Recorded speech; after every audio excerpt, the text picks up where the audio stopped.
The storm on the frozen moon of Terith 5 was the kind that could kill in minutes. Winds screamed across the white plains, turning everything into a blur of ice and shadow. A small human shuttle fell through that storm, its engines burning out, one by one, until it crashed against the hard ground with a sound that vanished into the wind. Inside the wreck, Eli Mercer, a human explorer and engineer, struggled to breathe. The air outside was toxic and too thin for long survival. His suit was torn, his communicator broken. Each breath felt like glass in his lungs. He tried to call for help, but static was all he heard. He knew he would die soon. The crash had destroyed the emergency shelter. His fingers were already turning blue, and the temperature was dropping below -100 degrees. As his vision faded, something moved through the storm. At first, he thought it was just the snow twisting around, but then he saw a tall, silver figure walking slowly toward him. The shape was not human. It moved with strange grace, glowing softly in the white haze. Eli blinked, thinking it was a hallucination. But then the figure knelt beside him, touched his shoulder, and he felt warmth spreading through his body. He tried to speak, but his lips barely moved. The alien woman's voice was soft, low, almost melodic. "You live," she said in broken English. Her eyes glowed faint blue in the storm. Then everything went dark. When Eli woke up, the world around him was warm. He was lying on something that felt like a bed, but it wasn't made of metal or cloth. The surface glowed faintly and shifted like living crystal. The air was thick, but breathable. For a moment, he thought he was dreaming till he heard the wind howling outside. Then he saw her. The alien woman sat near him, staring with unblinking silver eyes. Her skin shimmered under the dim light, smooth and faintly reflective, like frost on glass. She wore armor made of layered crystal plates that looked almost grown rather than forged. Her hair, or what looked like strands of light, flowed down her shoulders. When she saw him awake, she leaned closer, scanning his face. Eli flinched at first, but she didn't move to harm him. She only reached forward and gently pressed a glowing crystal shard near his chest. Warmth spread through him again, calming the pain in his body. "You hurt," she said slowly, her voice accented, struggling with human words. Eli nodded weakly. "You saved me?" She tilted her head, not fully understanding. Then she placed a hand on her own chest. "Karen," he realized she was telling him her name. "Eli," he said, pointing at himself. She repeated it quietly, "Eli." The way she spoke, it made his name sound almost like music. He tried to sit up, but his strength failed. Karen moved instantly, placing one arm behind his back to help him rise. She guided him to lean against a wall that pulsed gently with heat. The entire shelter seemed alive, grown from crystal rather than built by machines. Eli looked around in awe. "Where are we?" Karen didn't answer. She pointed outside toward the storm and then back to him. "Safe," she said firmly. He wanted to ask more, but exhaustion took over. His head fell back and he closed his eyes. The next time he woke, the storm had quieted. Light from 2 distant suns filtered through cracks in the crystal walls. Karen was sitting nearby, sharpening a long, glowing spear. Her movements were precise and silent. When she noticed him awake, she set the weapon aside and approached.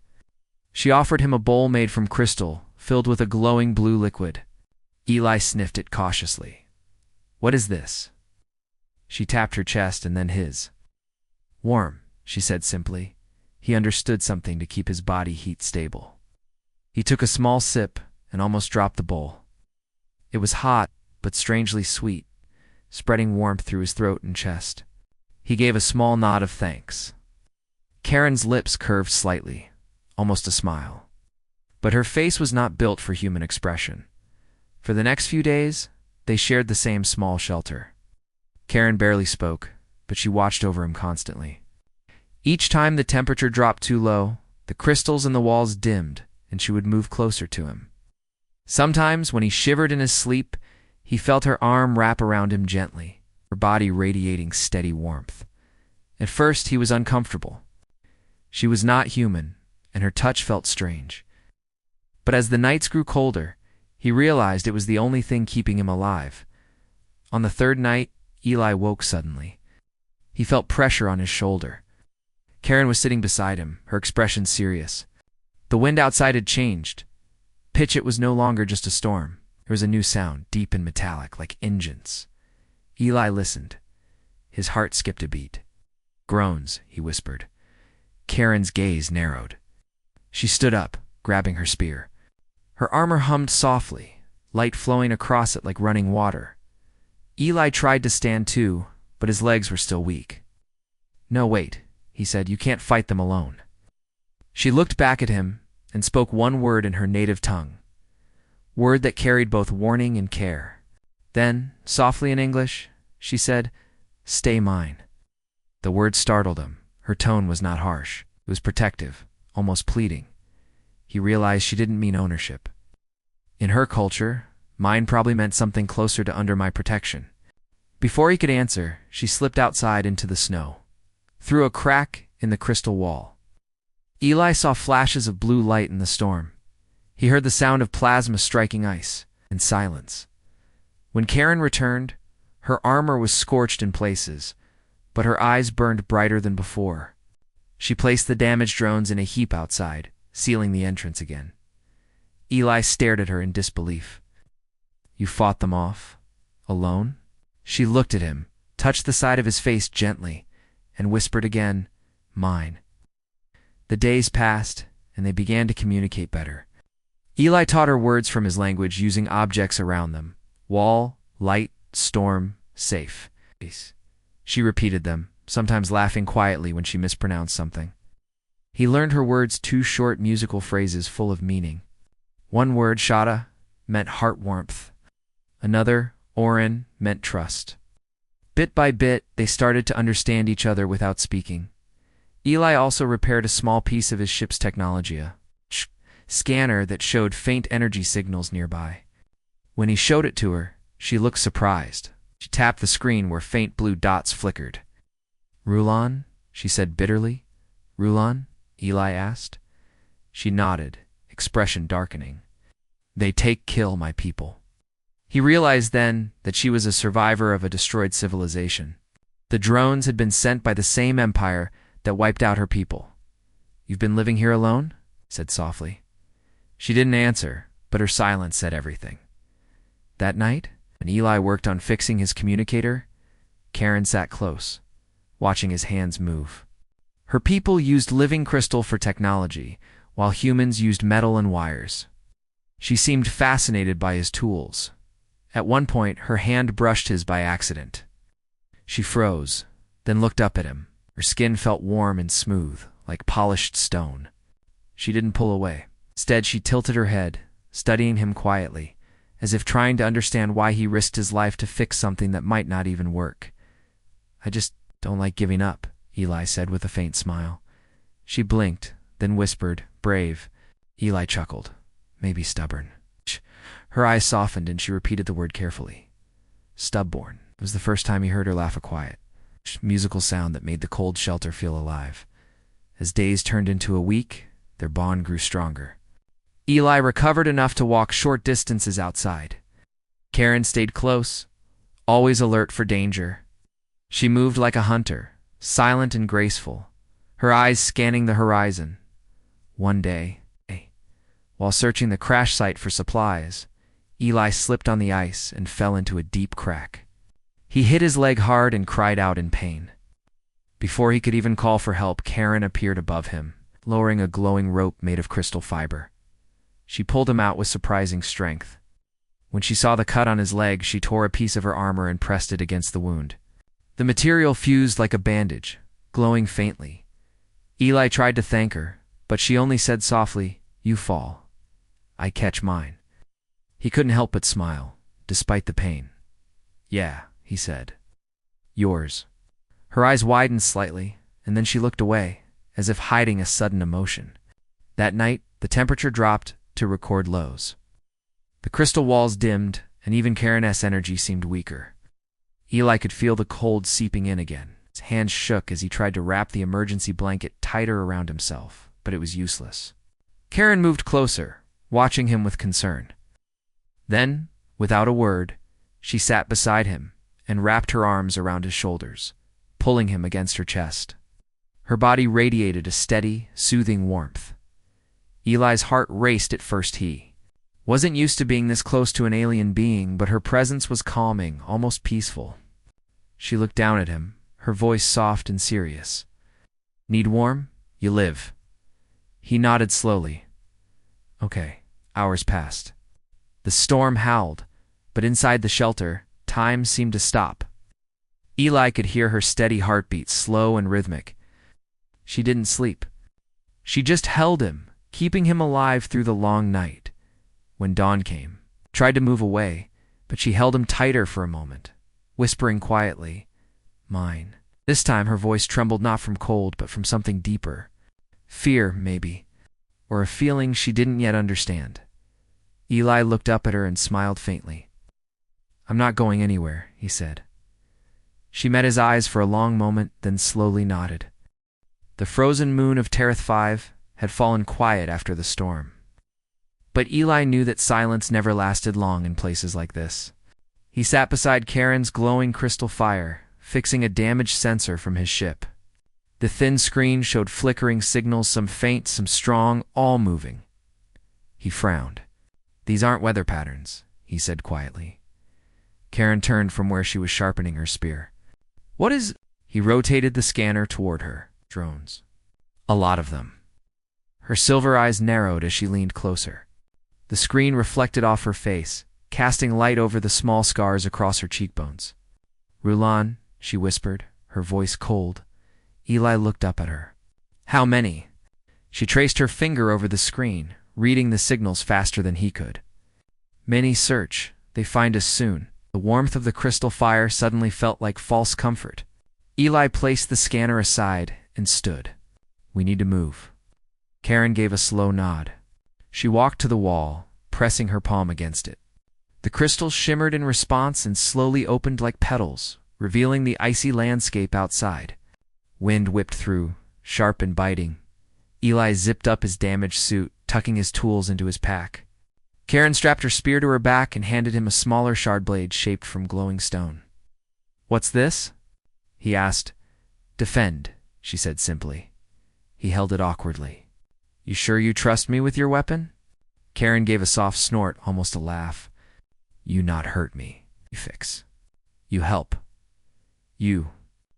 She paused, searching for the word. "Mine friend." Eli blinked. It was the first time she had said the word friend. For her, it carried more weight than he could guess. He smiled slightly. "Then let's make sure we both survive." They left the shelter before sunrise. The landscape stretched endlessly, white ice hills rising like frozen waves. Above them, the twin suns shone faintly through thin clouds. Lighting the land in soft blue and gold, Karen led the way, her movements smooth and certain. Eli followed close, struggling to keep up. Even weakened, she was faster, stronger, could sense things he couldn't. As they walked, he noticed how quiet she had become. Her eyes scanned the distance constantly, and her hand never left her weapon. "You've lived here a long time, haven't you?" he asked, breaking the silence. Karen didn't look back. "Many cycles alone." Eli hesitated, then said softly, "I'm sorry." She didn't answer, but her shoulders lowered slightly, as if the words eased something heavy inside her. After several hours, they reached a valley filled with tall crystal pillars that rose from the ice like frozen trees. Karen called it the Whispering Field.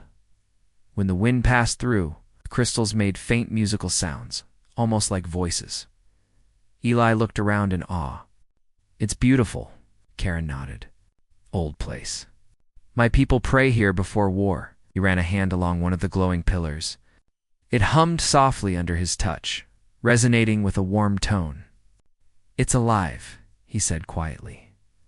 Karen looked at him with a faint smile. "All things here live, even stone."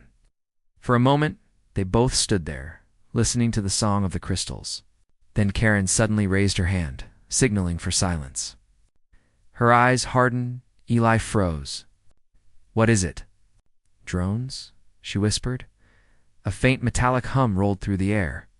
Eli crouched behind a pillar, peering over its edge. Shapes appeared on the horizon, dark flying machines, moving low and fast. Their lights swept across the snow like search beams.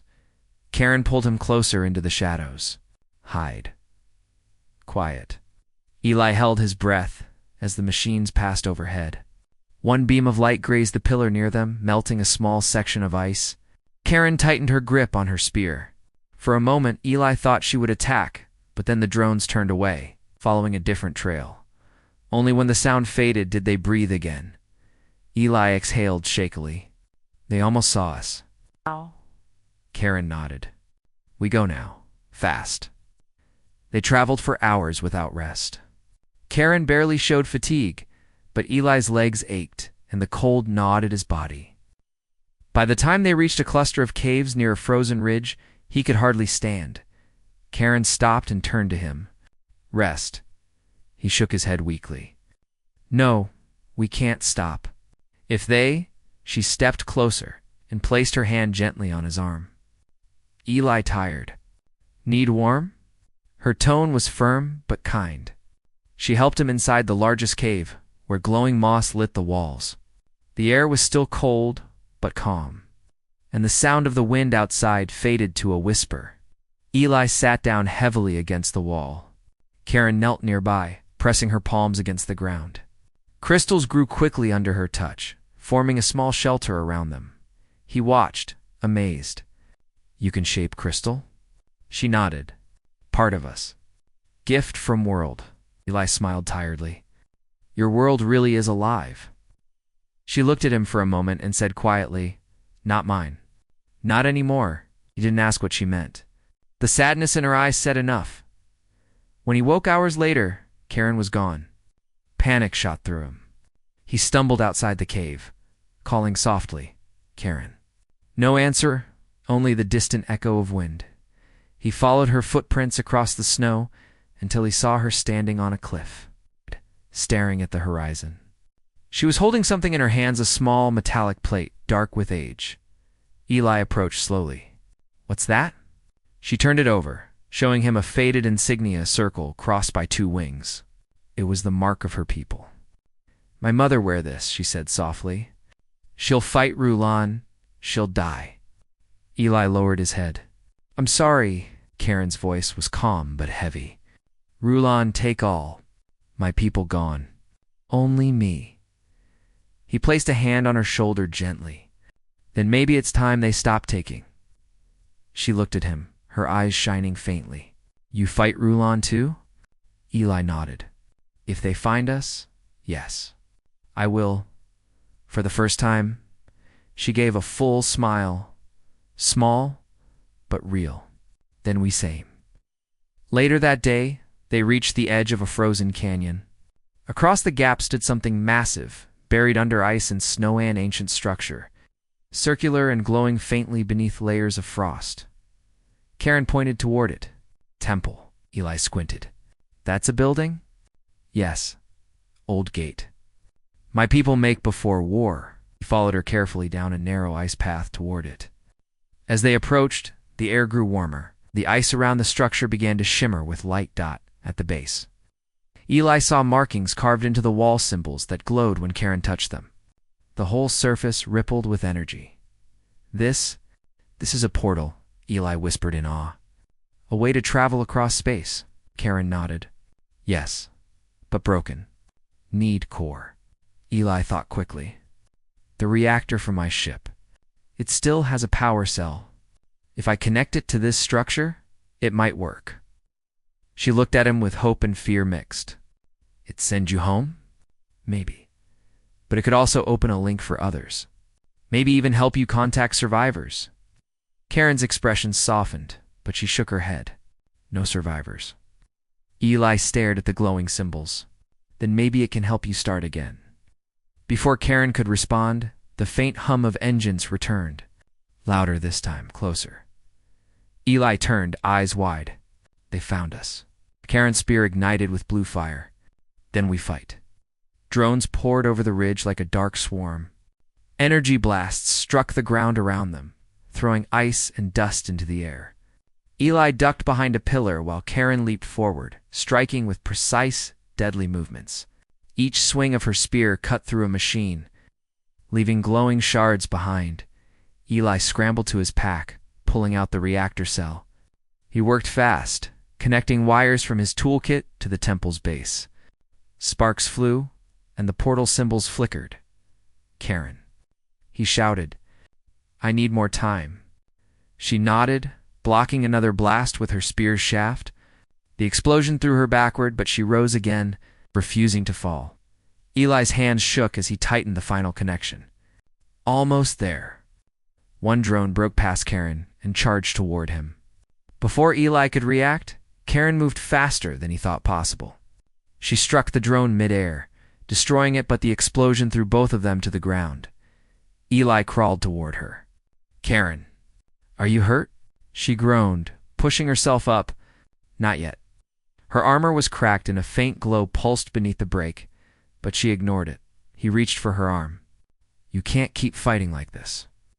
She looked at him with determination. "I fight until you're safe." Eli stared at her for a moment, realizing just how far she would go to protect him. Then he turned back to the reactor and flipped the final switch. The ground shook. The temple's symbols burst to life, forming a bright circle of blue-white light.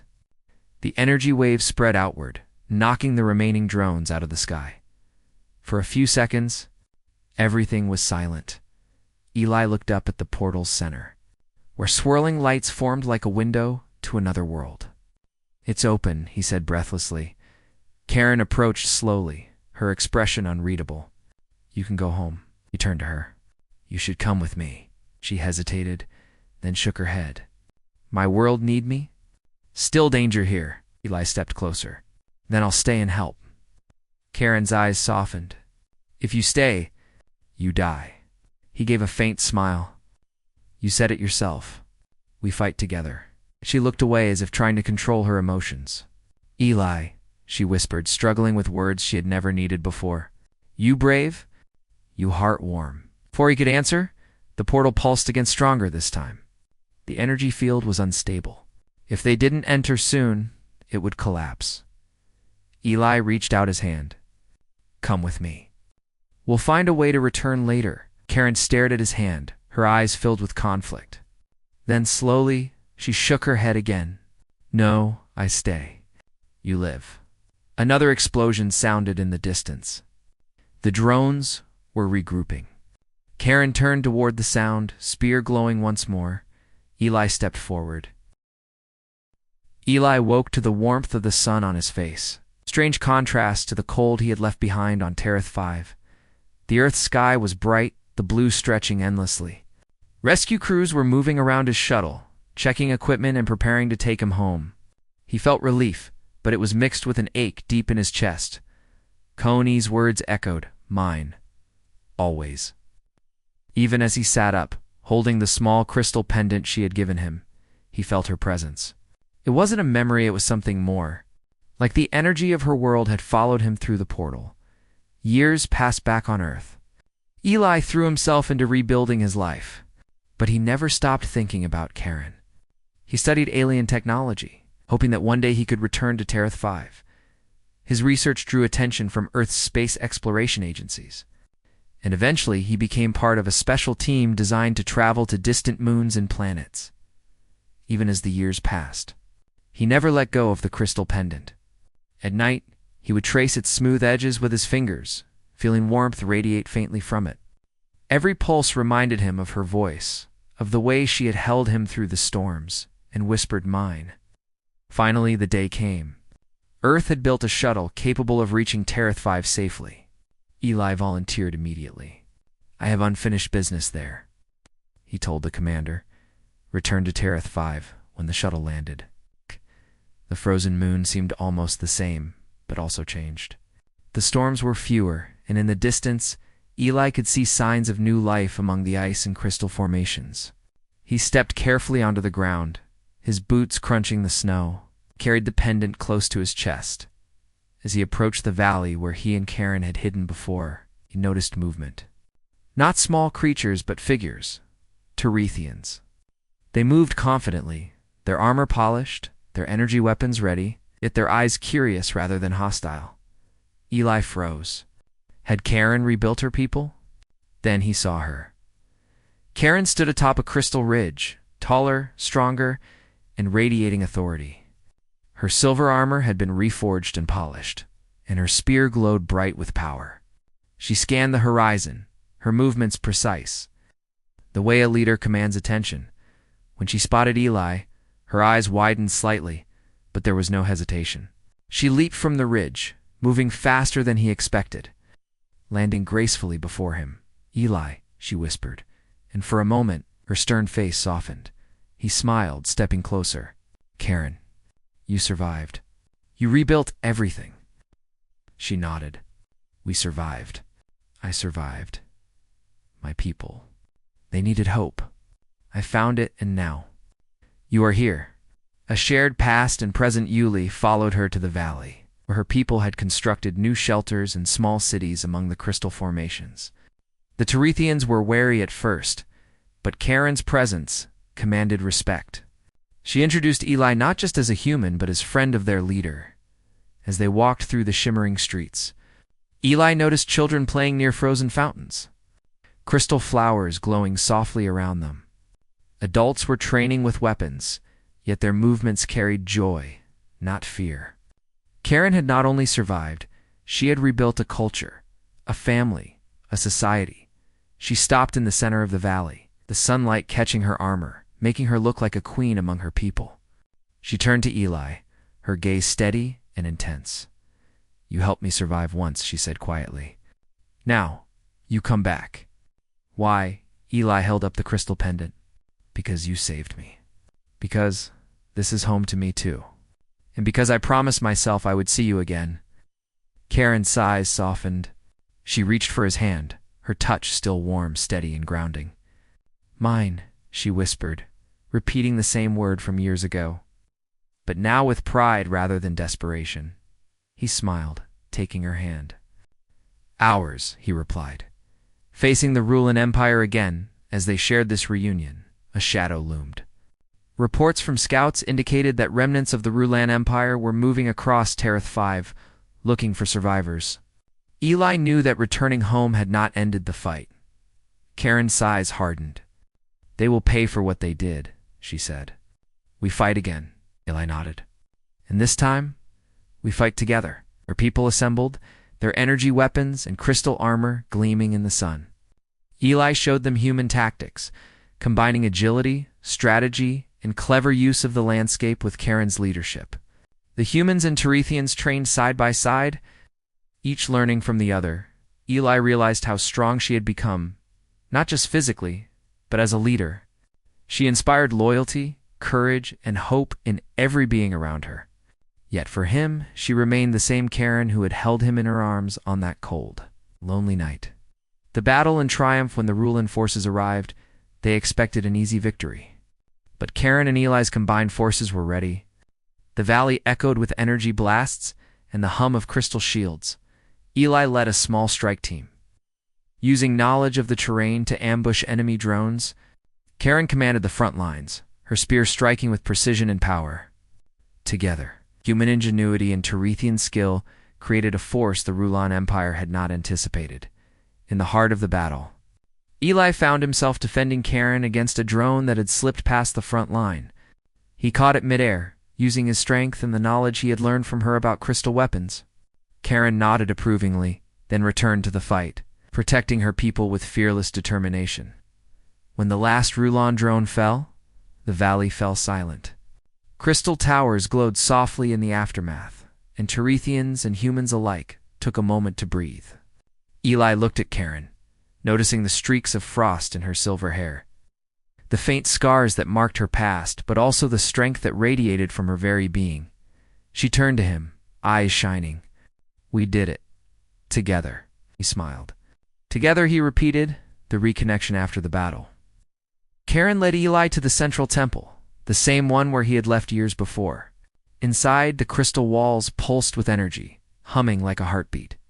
She showed him the room where the portal had once opened. "This place. It saved you once," she said softly. "It is part of our history. Part of you too." Akile took her hand, feeling the familiar warmth. "And you've saved me." Every day since then, you have. For the first time, Karen let herself fully relax. She stepped closer, wrapping her arms around him in an embrace. Mine, she whispered, the word heavy with meaning, love, and protection. Eli held her tightly, pressing his forehead to hers. Ours, he said firmly. A new beginning, Karen led Eli to the edge of the valley, overlooking the frozen plains that had once been desolate. Now, crystal cities shimmered in sunlight.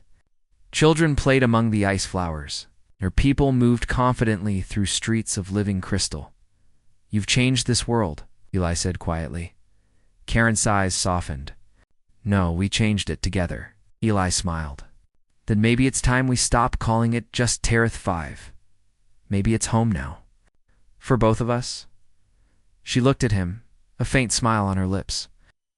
Home. With you? The wind blew softly, carrying the faint hum of crystals in the distance. Eli realized something he had known all along, no matter how far he traveled. No matter what battles lay ahead, he had found someone who truly cared for him. Someone who would always keep him safe. Karen squeezed his hand. You stay? She asked softly. He nodded, smiling. Always. Her lips curved into a gentle smile. She pressed her forehead to his, whispering the word he knew so well, mine. For the first time, he didn't hesitate. Ours, he replied. Above them, the twin suns of Terrath 5 shone bright, reflecting off the ice and crystal towers. The valley was alive, not just with light, but with hope, trust, and a bond that had survived storms, battles, and years apart. They stood together, hand in hand, knowing that whatever came next, they would face it side by side. And in that moment, Eli knew, some bonds are eternal, stronger than any empire, any storm, any distance.